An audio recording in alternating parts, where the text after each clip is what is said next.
hatujawahi kuwa na timu iliyoshiriki katika mashindano ya basketball, ambapo sasa Dar City imechukua nafasi hiyo ya kuiwakilisha Tanzania na kupeperusha bendera vyema huko duniani na kuingia katika mashindano yanayokwenda kufanyika nchini Rwanda. Mheshimiwa Spika, naomba pia kumleta kwako na kwa bunge lako tukufu bondia Ibrahim Krasi aliyepigana na kuipata mikanda miwili ya WBC na WBO.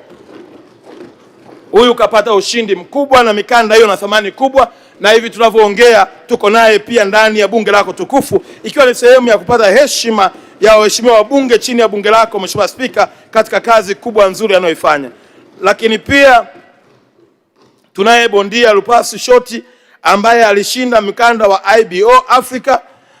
Tunaye pia Amani Bariki aliyeshinda mkanda wa WBC Intercontinental. Tunaye Frenki Shangembe aliyeshinda mkanda wa WBO Africa wa uzito wa kilo 90. Yusufu Changalawe ameshinda mkanda wa WBC Africa. Halima Vunjabei aliyeshinda mkanda wa PST.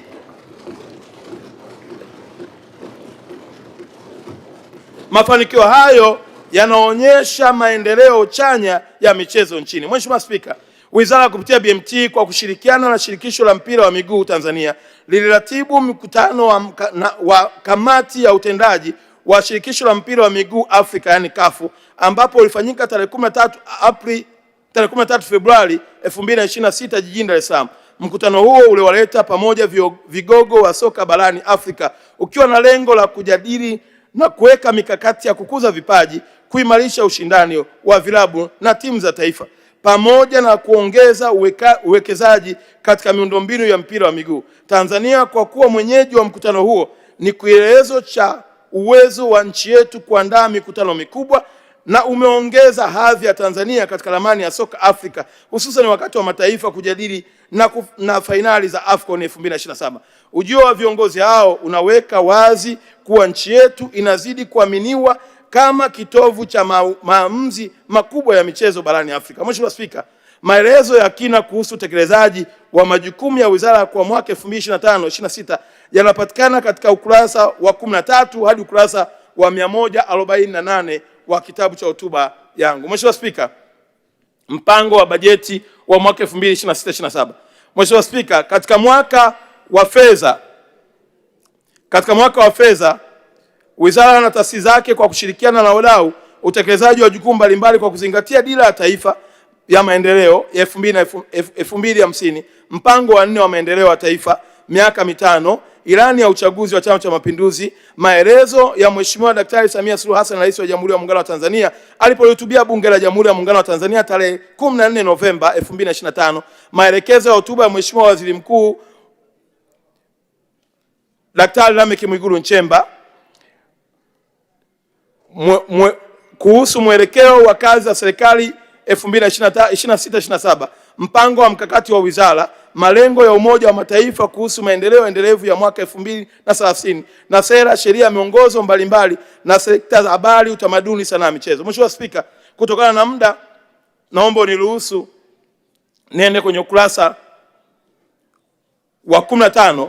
Mheshimiwa Spika, kuelekea mashindano ya AFCON 2027 yatakayofanyika kuanzia tarehe 19 Juni hadi 17 Julai 2027, wizara imejipanga kikamilifu kwa kushirikiana na wadau wote kuhakikisha kwamba mashindano haya si tu yanafanyika bali yanaweka historia na alama isiyofutika kwa taifa letu.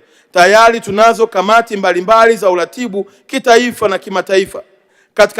Katika hili nimshukuru sana Mheshimiwa Daktari Mwigulu Lameck Nchemba, Waziri Mkuu wa Jamhuri ya Muungano wa Tanzania, ambaye ndio mwenyekiti wa kamati kuu ya kitaifa ya waheshimiwa mawaziri wote kwa kushirikiana na wadau mbalimbali. Mheshimiwa Spika, pamoja na miundombinu iliyoelezwa hapo awali, tayari serikali imewaunganisha pamoja wadau katika sekta ya utalii na ukarimu, hususan migahawa, hoteli na huduma za malazi, huduma za usafiri na usafirishaji, magari, treni, ndege, meli, na utaendelea kuona namna ambavyo picha tulivyoziandaa ndivyo ambavyo muonekano wa maandalizi yetu na magari yetu ikiwa pamoja na ndege na treni zitakavyoweza kuonekana.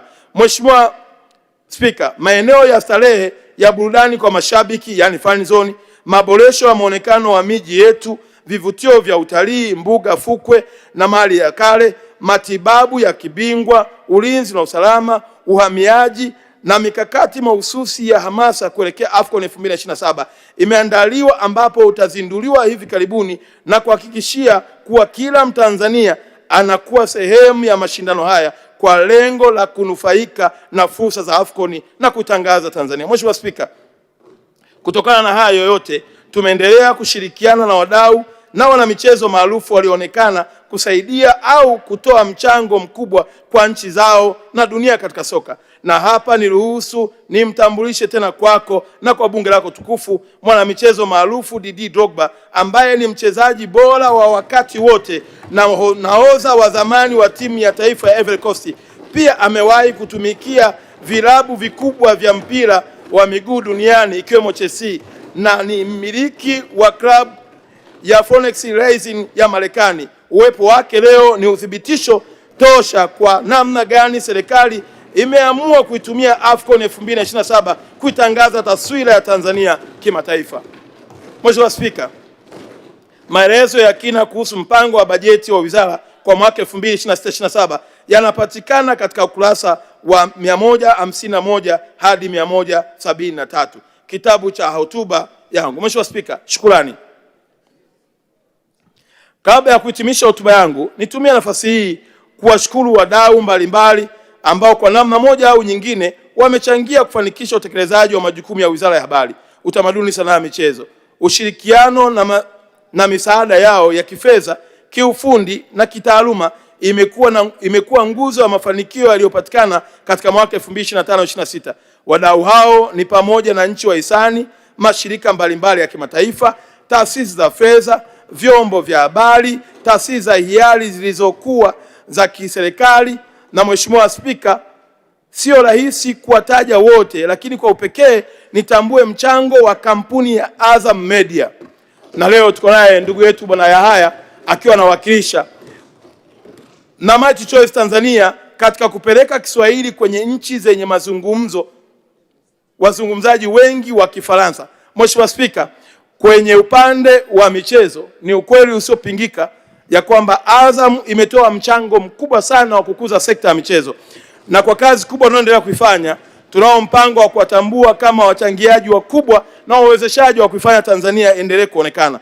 Lakini sambamba na hivyo, nimesema hapa Azam, lakini nimesema MultiChoice Tanzania, hawa wametusaidia sana kufanya uwezekano wa Kiswahili chetu kuwa sehemu ya habari kwenye nchi zinazozungumza Kifaransa. Mamlaka ya Mawasiliano Tanzania TCRA, benki ya NMB, CRDB, NBC, mfuko wa mawasiliano kwa wote, shirikisho la mpira wa miguu Tanzania TFF, 361 Degree Africa Limited, serikali ya mji wa Busan nchini Korea Kusini, shirika la Umoja wa Mataifa la elimu ya sayansi utamaduni UNESCO, na kituo cha sanaa na utamaduni cha Alliance Francis. Mheshimiwa Spika, kwa mara nyingine tena nilimshukuru sana kwa dhati ya moyo wangu Daktari Samia Suluhu Hassan, Rais wa Jamhuri ya Muungano wa Tanzania, kwa maono yake, maelekezo na miongozo yake katika utekelezaji wa majukumu ya sekta ya habari, utamaduni, sanaa na michezo. Wizara hii tunakiri kuwa tunadaiwa matokeo, na Mheshimiwa Rais amemaliza kazi yake. Nimhakikishie kuwa katika kipindi alichoniamini kusimamia majukumu haya sitamwangusha. Watanzania tuendelee kumwombea kwa Mwenyezi Mungu Rais wetu wa Jamhuri ya Muungano wa Tanzania Daktari Samia Suluhu Hassan, Mungu amjalie afya njema ili aendelee kutuongoza vyema. Mheshimiwa Spika, niwashukuru viongozi wa dini wa madhehebu yote wanaoendelea kuliombea taifa letu, na wengine leo wapo wakiongozwa na viongozi wa dini wa mkoa wa Arusha. Tuko naye pia kazi wa mkoa, tuko na maaskofu ambao wamekuja kwa pamoja kuendelea kutuombea, ikiwa ni sehemu ya kulinda amani na umoja wa taifa letu. Mheshimiwa Spika, ninakushukuru tena Chama changu cha Mapinduzi chini ya mwenyekiti Daktari Samia Suluhu Hassan kwa kunipendekeza kuwa mgombea na hatimaye kuchaguliwa kwa kura nyingi na wananchi kuwa mbunge wa jimbo la Arusha mjini. Ninaahidi kulipa imani hii kubwa kwa utumishi wenye matokeo chana kwa chama changu cha Mapinduzi. Mheshimiwa Spika, kwa mara nyingine tena niwashukuru wananchi wa jimbo la Arusha mjini kwa ushirikiano wanaonipa katika utekelezaji wa mipango ya maendeleo ya jimbo letu. Arusha tulichelewa sana, na sasa kutekeleza shughuli za misingi za maendeleo ni sasa. Wananchi wameamua kubadili sura ya Arusha kwa kufanya kazi, na washukuru sana sana.